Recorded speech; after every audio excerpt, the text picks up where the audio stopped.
Looking good in public matters so much that even though I've been doing live streams and making videos for you guys for 7 years now, I still find myself like fussing just before these things start, just before I start talking to you, talking to a camera. So you can imagine that the fact that I used to be overweight and wanted to be living in a body that was attractive and functional for my activities, like playing with my daughter and snowboarding, must have gotten in my head, must have like really, it must have messed with me. I felt stuck. And eventually I resigned myself to the idea that my current weight, so the weight at the time, was just the reality that I was going to live forever. Please subscribe. Now, that acceptance had a really good side effect. A positive came out of that because it allowed me to start living my life again. I started doing all my activities, all the things I love to do, riding my longboard without caring, right? I didn't care what other people thought. I was in my 30s and 40s riding a longboard when people were looking at me like, what's wrong with her, right? Still to this day, I do that. I didn't care. But it had a negative, right? It created this powerful limiting belief that says something like, well, I guess I'm just overweight now, right? And there's nothing I can do about it. This is the way my life is going to be. A limiting belief is a belief that blocks you and says, this is the way it is, and there's nothing that's going to change. There's nothing you can do about it. This is life from now on. Now, because of this belief, I lived 11-ish years without making any kind of effort to manage my weight. I didn't even step on a scale, Wellness Warrior. Didn't look at how much I weighed. I want to talk about some limiting beliefs that we all have that impact all of us. And I'm going to start with the one that I think pushed my buttons the most. It's the one that says, I can't not eat, insert the thing. For me, it was chocolate. But I've heard people say things like, I can't give up bread. I have to have bread. So I held this belief about chocolate for so many years. And I would eat it whenever it was available. And even after I took a decision on several different occasions that chocolate, it wasn't helping my health, it wasn't helping my life, and that at the minimum I shouldn't be eating chocolate, I stopped buying it for my home, but I still ate it if anybody offered it to me. If it was at a party or in a scenario where I was out and it was free to have, I still had it. Telling yourself that you can't give something up actually guarantees that when it's available, you're going to eat it. Even if you're trying to be good, it's there, you eat it. So this belief creates this kind of slippery slope, right? Because I'm believing that if I'm still eating bad stuff like cookies and chocolate and ice cream, well, why the heck would I give up pasta and bread and potatoes? And so it just creates problems in our life. But the thing that wasn't obvious to me, Wellness Warrior, was that feeling that I had of being compelled to eat chocolate. It was a sign of something bigger happening in my body. It was the sign that I was actually dependent on sugar, carbohydrates, junk food, that kind of stuff. What many of us were blaming, so I know for sure I was blaming, on a lack of willpower, and I know a lot of people talk about willpower when this topic comes up. It's not a willpower problem. It's actually a biological trap that was set like years ago by food companies who kind of tapped in to this piece of data about how our brains work and what happens when they combine that right combination of salt, sugar, and fat together. And so cookies and chocolate and ice cream and pasta and bread and spaghetti sauce, and I mean, there's so many things that have this right combination of salt, sugar, and fat that compel us to eat these foods. And these companies have spent no, by this point, billions to engineer their cookies and ice cream and their garbage to hijack our brain and create the story where we can't stop eating it. It's not your failure. It wasn't my failure. It was actually a strategy that I didn't understand, and I'm sure that a lot of you don't, that kept me thinking I can't not eat this thing because I could feel how compelled I was to eat this thing. I could feel how, well, even when I reverse it, if I ate pasta and bread and whatever, I wanted the cookies and chocolate and whatever. And so no matter which direction I came to it from, I ended up eating everything. So telling yourself, just have one cookie or just have a few chips is like telling yourself, just get a little bit wet while you're standing out in a rainstorm, right? You're going to get soaked. Now, to make all this stuff work, these companies have added a bunch of other stories, about a bunch of other ideas that lead to us having even more limiting beliefs. So another one I want to talk about is the idea that as we age, we will gain weight. It's just a nature of what happens. This belief gives us permission to stop paying attention to our weight because it's just going to happen anyway, right? There's nothing I can do about it. No matter what I do, no matter what I eat, because I'm older, I'm going to weigh more. Now, Wellness Warrior, I can totally tell you that that's not true because the image on the thumbnail of this video where I'm overweight, I'm a good 10 years younger. Actually, I'm a good 10 years younger-ish than the image of me standing in the bathing suit. So no, I actually am older and thinner. It's not reality. But if we think this way, then we have this idea of like, well, why would I deprive myself, right? I'm going to get heavy no matter what I do. Why aren't I eating the things I like? Please, please don't fall for that. First of all, I cannot like something that I'm dependent on. just not possible. As soon as I'm dependent, Like goes out the window. I'm compelled. But second of all, when I start thinking that it's a deprivation story, then it makes us look at cookies and chips in a very different way because we look at them as the only fun thing that I have to look forward to because weight loss, well, that's just inevitable. This mindset ultimately speeds up the rate at which we gain weight because we're not even trying anymore.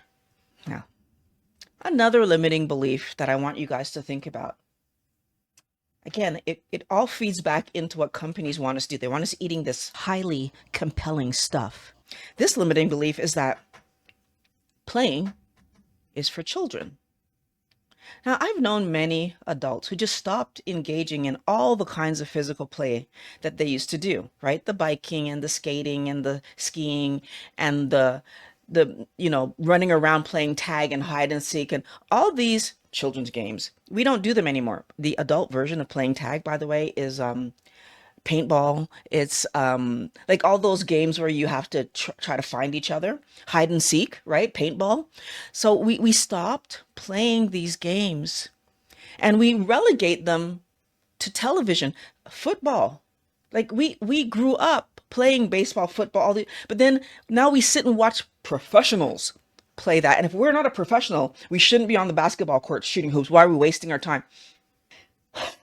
We don't do these things and we put all our attention on the adult things that we should be doing. And sure, it's important to make money. I'm not saying that that's not true.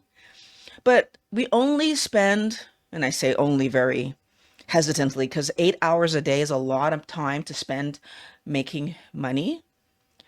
But we still have another 8-ish hours in our day that we're awake that we're not giving to doing the fun things, because now we have to clean the house and we have to cook our meals and we need to take care of our children. Another place where we could engage in the fun things, but no, we set them up with play dates while us adults sit around watching them play in the play structure or in the play zone that we've paid for, while we sit there and pay for junk food to eat and ridiculously sweet coffees to drink, or bear or whatever. If we're watching them play their sport, we might be drinking that bear in the, oh my gosh, do we not see how our children are playing while we are increasing our weight? And all of this is manufactured. We've been brainwashed into believing that adults don't play anymore. What are you talking about? And we're made to feel stupid because we want to play.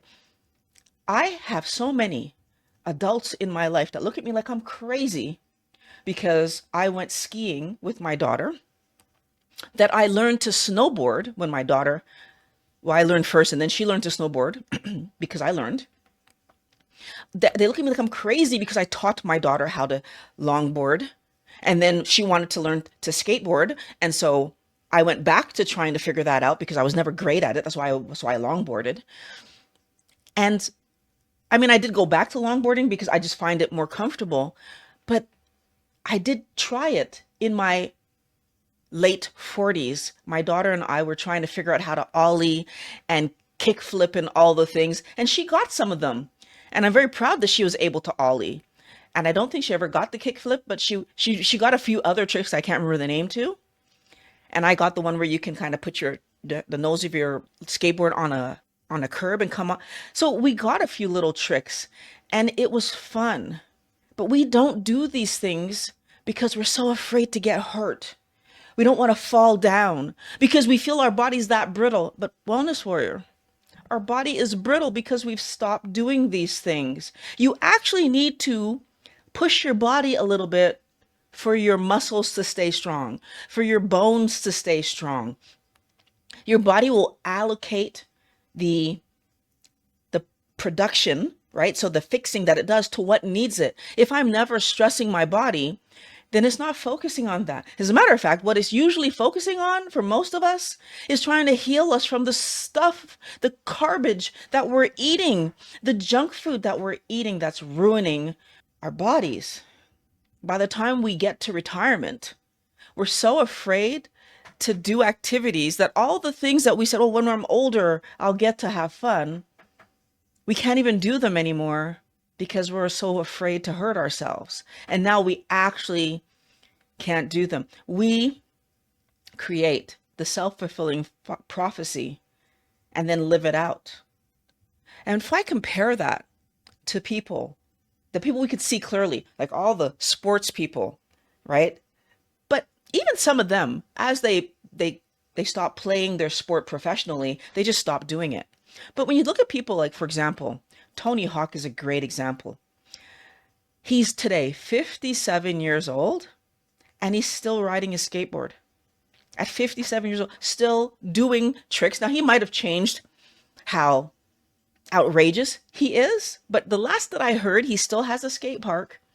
Like, if it's not on his property, it's like he still owns one. And he goes there and he uses it and he keeps himself agile. That is what we need to do if we want our bodies to continue to be healthy and we want our bodies to work with us. There's another belief that I want to tackle, and it's this idea that thin equals happy. This thin people are happy stereotype, because we all have heard this, that they're happy, successful, confident, versus overweight people being lazy, insecure, and careless, gets played out. It's a limiting belief, and we end up living it. Becoming thin to achieve those positive qualities is where we fixate our eyes, even though it's not some like we need to pause and try to understand. Like, we have commercials that put this out there. We have movies that put this out there. There is so much propaganda, and companies benefit from us believing this, wellness warrior. You have the weight loss companies that profit from us believing this. So all the companies that make weight loss foods, so again, the food companies step in there. But you also have the trainers and the dieting industry. So like the trainers and the what do you call those? The gyms that benefit from us believing this lie. But then, of course, you have the action wear, right? Because we have to dress a certain way to go to the gym. And do you need to dress a certain way to work out? Wellness warrior, you dress your kid and send them off to school, and they play regardless of how you dress them. You send your kid off to church in their nice church clothes, and they come home with scuffed up shoes, right? Especially those little girls with their fancy shoes. And we're annoyed, but because why? Because they're going to play. It doesn't matter how you dress this kid. They are going to play. They're going to roll on the floor. And as parents, we just learn to accept it. We learn to accept it because that's what kids do. Companies benefit from us having all these ridiculous ideas about what's going to lead us to being happy, and then how we need to dress, eat, and who we need to listen to get our bodies to that place, because we just ignore. That's not true that we ignore it. We are fed a lie. They create a story. They feed us a story. Because every movie that we'll ever watch, every TV show that we ever watch, who are the people having fun? The young, no responsibility kids are the ones out there having fun. And all the adults are being responsible, or the uber rich who don't need to work anymore. They get to go off and have fun, and they're on their yachts, or on their speedboats with being pulled by, their water skiing and all the things. But you'll notice that it's the people who don't care about money, who don't need to look at money, and they're typically what? Fit. They're at their right weight, right? Because they've got everything together. This lie has been put in, these limiting beliefs have been put in front of us. Lie, limiting belief, right? These words, they just cross together because they work. These companies are selling us low calorie stupidity that's still high in carbohydrate, making us fat. They want you to focus on the scale. They want you to focus on the size of your clothing, not your health. And all of that because it keeps you being a customer, right? If I'm focused on the scale and the size of my clothes and the way that I look, and I'm not paying attention to how my health is improving or not improving, I create problems. This belief is false, wellness warrior. This idea that you need to be thin to be happy is absolutely false. I was overweight, and I was still happy. As soon as I decided that I was just going to live my life, I was going to do my things, I was going to engage, I was happy again. I was active. I was confident. I was doing the thing. But I'll add to that, I had a lot of thin friends who were unhappy, unmotivated, in pain, not happy in their life. Some of them depressed, some of them anxious, some of them hating their jobs, but they were thin. So the problem that I see with this idea that thin equals happy, well, if you believe you need to be thin to be happy, you're miserable even when you try to lose weight, right? During that process, all you can see is that you're still overweight. And so you're not happy the whole way, that even though you're losing weight, but I'm still overweight. I'm fighting with myself. Normal weight loss stalls, that because they're going to happen, and I talk about it in other videos why they happen, but briefly, when your body is working on internal damage, so making you healthy, your weight loss might stall. That's a good thing, but everybody complains about it and they're mad about it and blah, blah, blah, blah, blah. You shouldn't be mad about it, but you're not going to be able to see that benefit because my weight isn't going down and I get upset. And because of these two things, you're much more likely to quit even though you were actually losing weight. But I didn't get to my goal as quickly and swiftly as I wanted to, and I give up on a diet, or I stall and I give up on the diet because this isn't working, and not noticing that my health improved. The second problem that I want to talk about is that you're focused only on the weight. And so you might do unhealthy things to make the number go down. So I've known people who were working out to the point where they got hurt and now they can't even work out and the weight goes back up. But again, I'm going to add this, and I've said this in other videos, but I'm going to add it here. Working out isn't the main thing you need to do. It's actually food that determines how much you weigh. Which brings me to the food part. They engage in bad eating practices. Every quick fix thing to eat, they're eating, whether it harms their body or not. And the best example I have of this right now is this whole sugar diet thing. People eating copious amounts of sugar and pretty much minimizing the protein and fat. And I mean copious amounts. I'm not talking about even fruits and vegetables. Eating gummies and like just candy, straight up candy and sugar, instead of eating real whole foods, because it's for a brief period helping them to lose weight. And it's for a brief period. Your health is going to be damaged, and then inflammation and all kinds of things will just push your weight back up. But you know what? Sometimes you need to live these things to understand the negative that's happening. And I actually had a family member who started smoking to lose weight because they read somewhere that smoking caused weight loss.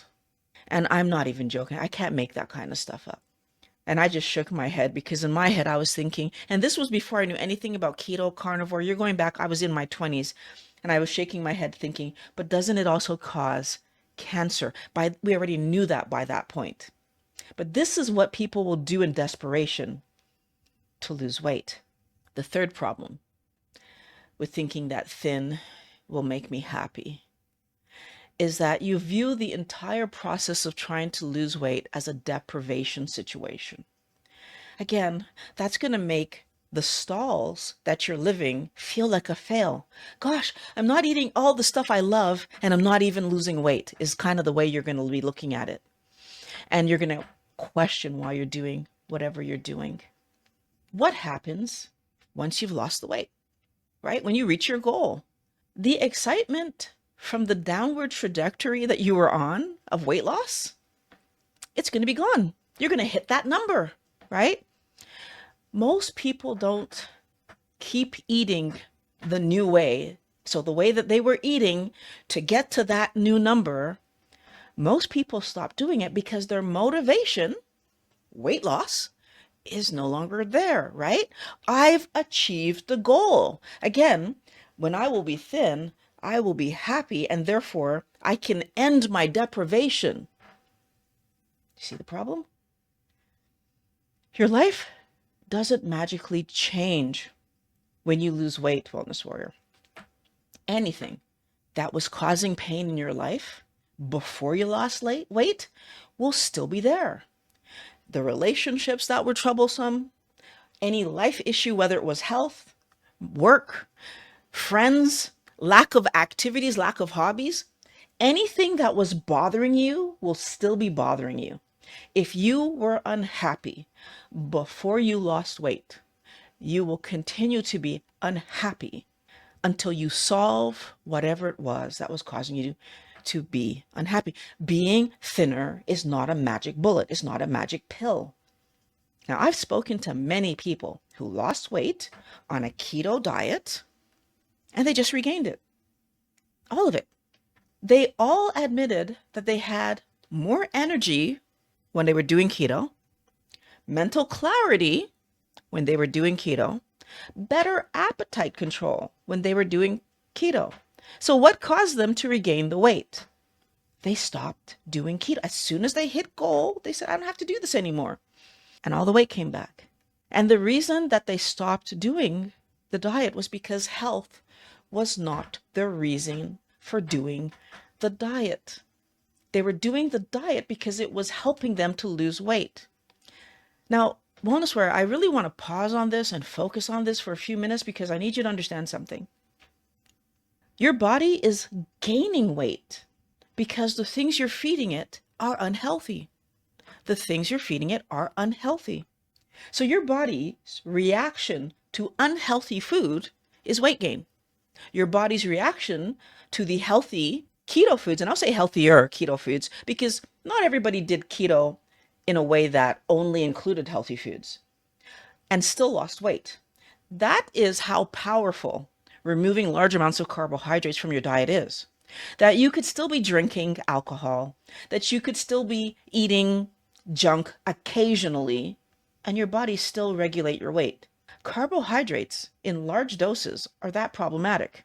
That when we're living a ketogenic lifestyle and we understand to get our carbohydrate numbers down as low as we possibly can, many people, because their body is mostly in a ketogenic state, get to goal weight.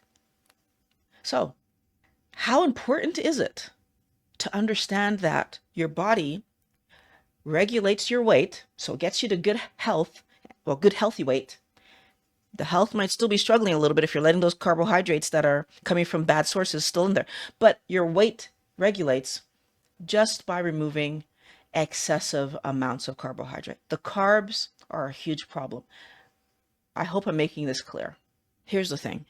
Getting thin didn't take away the underlying pain that was happening in your life, that you were using food to self-soothe, that you were using food to take your mind off of, that you were using food to distract yourself from.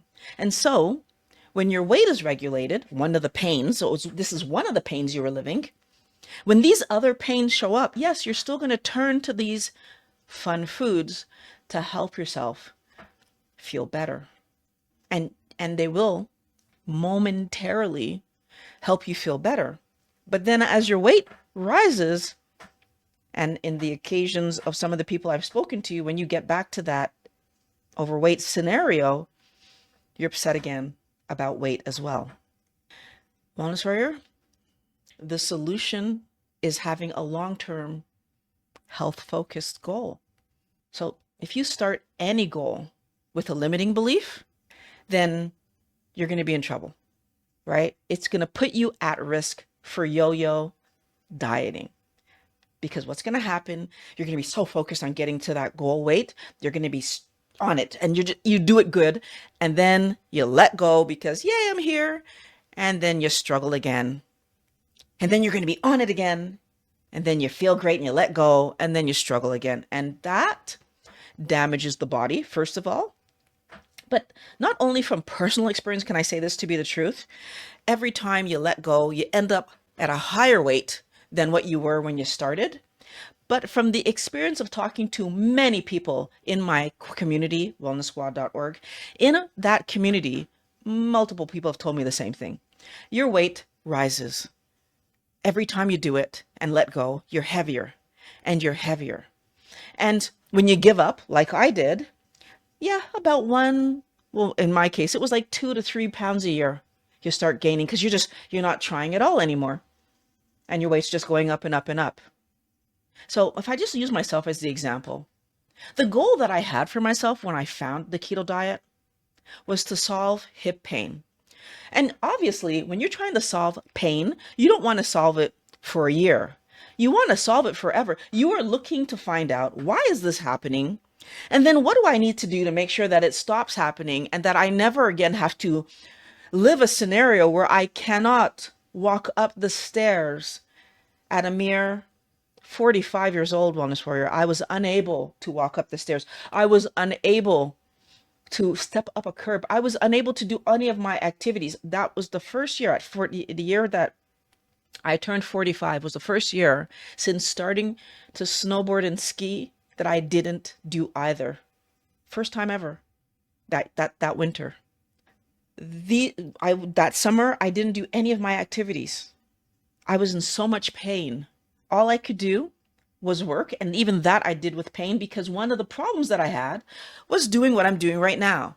I couldn't sit comfortably in a chair for more than about 40 minutes, 35. And typically when I'm working with someone, I have to be in the chair for 50.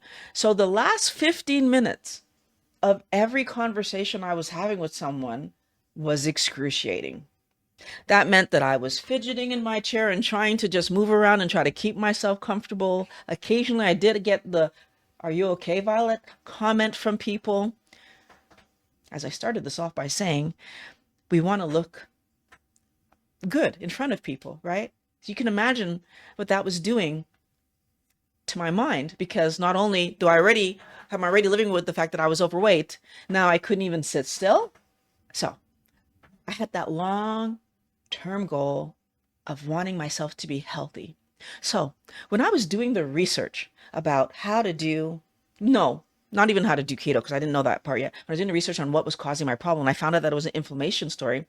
Now this turned into a body scenario. My entire body was inflamed, is what I learned. Because my hip issue, I had already been living the inflammation story. I just didn't know. My joint pain was all inflammation. Can I point out that I had been to the doctor multiple times over the course of 23 years by that point to discuss with my doctor the fact that my knees hurt, and then eventually my elbows started hurting, my back started hurting, I had a stiff neck, and each of these conversations were treated like unrelated, first of all, but second of all, were treated like if, do exercise and do stretching and do blah, blah, blah, blah, blah.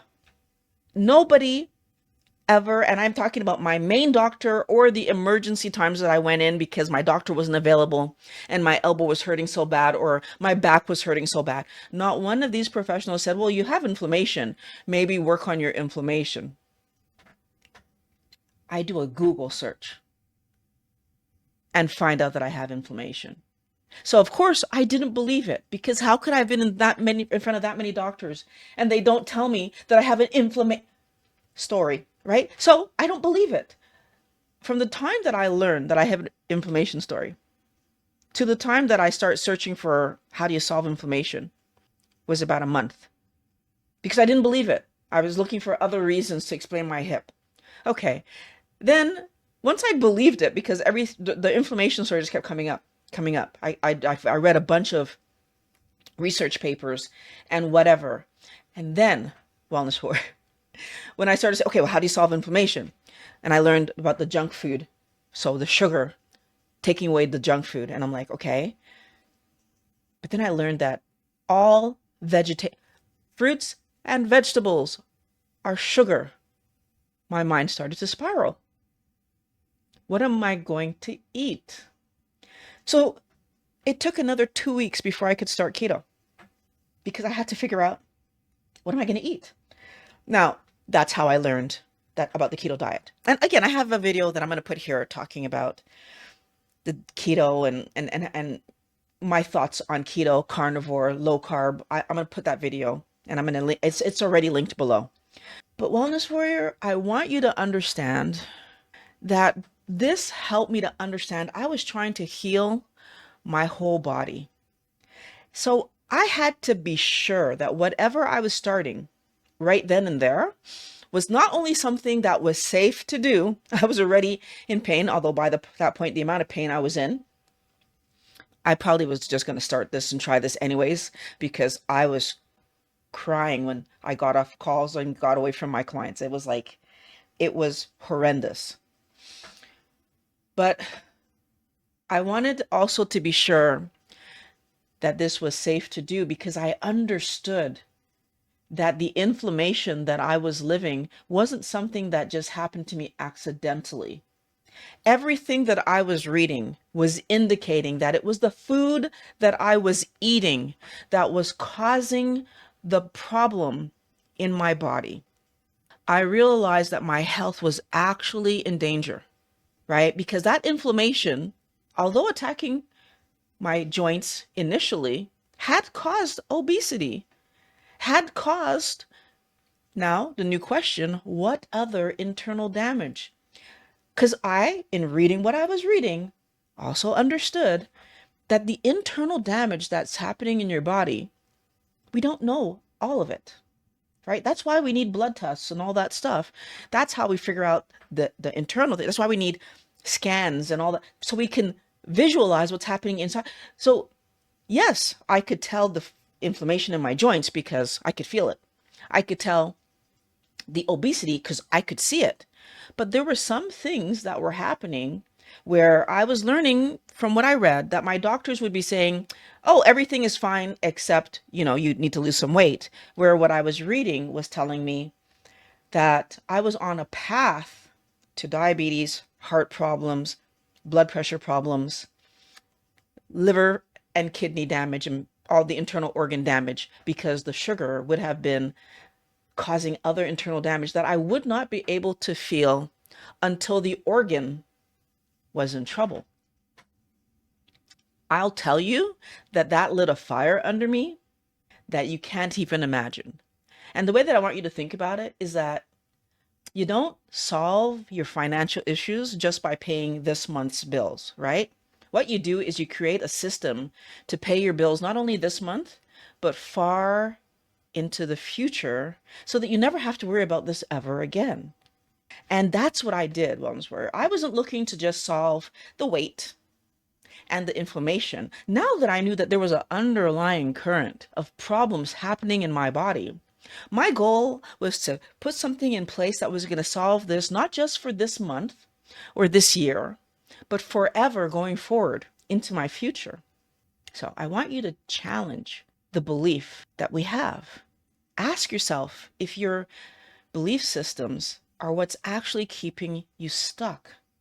Because that's what was happening to me. I had all these ideas about what these things, so what was okay to do, what was normal to think, right? I can't not eat chocolate, or, playing is for kids. I had all these ideas.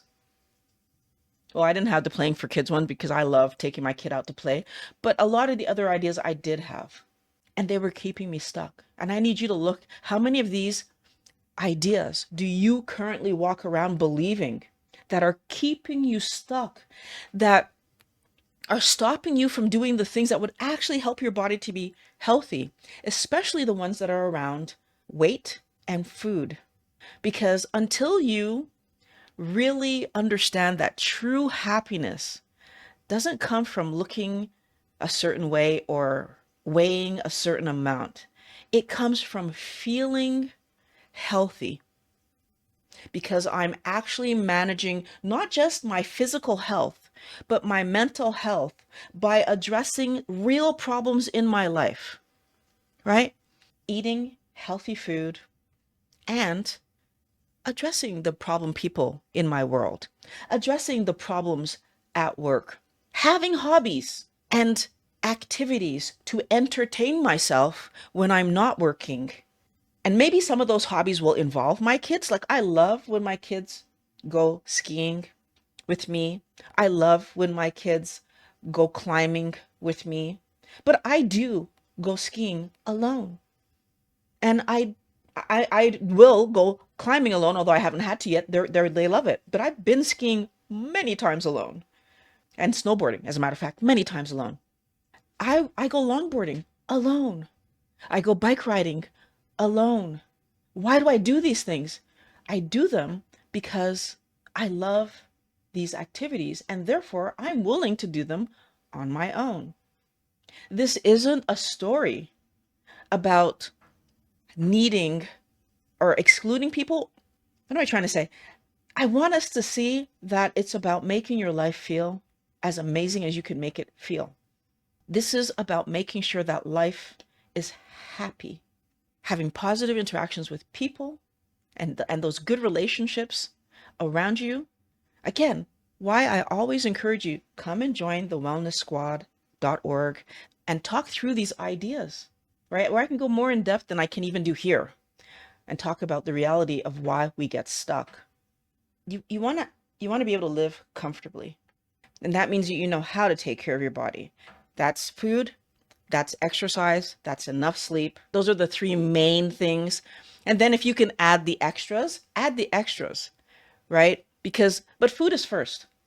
Food is absolutely first. Sleep is second, in my opinion, then exercise. And then any of the other extras come after that.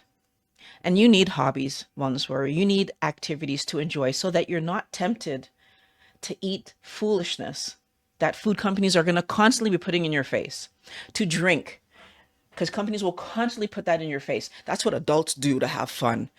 No, that's what people who can't or don't, maybe they don't know better, do to have fun, because you're just harming your body. Our body does not want its liver overloaded trying to process out too much carbohydrate or too much alcohol, or any alcohol for that matter, not even just too much, any alcohol, because the normal processes of just eating real healthy food. So if I just talk about meat, fish, poultry, eggs, actual food, because that's what's food to our bodies, by the way, meat, fish, poultry, eggs, just that stuff leads to our body needing to process out. So our liver, kidneys, like it has stuff to already process out, because as we break down real food, there's waste material that's created. So when we add vegetation to this, we're just increasing the amount of processing that our liver and kidneys and intestines and all that stuff have to do. And this is not an unlimited resource, wellness warrior. You know how you know that every day you drive your car is a day that you've taken away from being able to use the car? The flip side of the coin, that's why you have a car. But if you could walk to the corner store and back, you don't just drive your car to the corner store and back. You save that mileage because that's a distance that I can easily walk, right? Replacing the car sooner than I need to. Why would I do that? Think about it that way for your body. We keep doing things in our body that makes it have to process more than it should. We are taking away precious resources that we're not going to be able to just get back, because you can't. Once like the damage that's being done is the damage that's being done. I'm trying to maximize my body's ability to take care of itself. And I hope that you do too. Again, I have this video that I'm going to put where, and it's already linked below, low carb, keto, carnivore. It's going to help you like look at what's the best way to do it.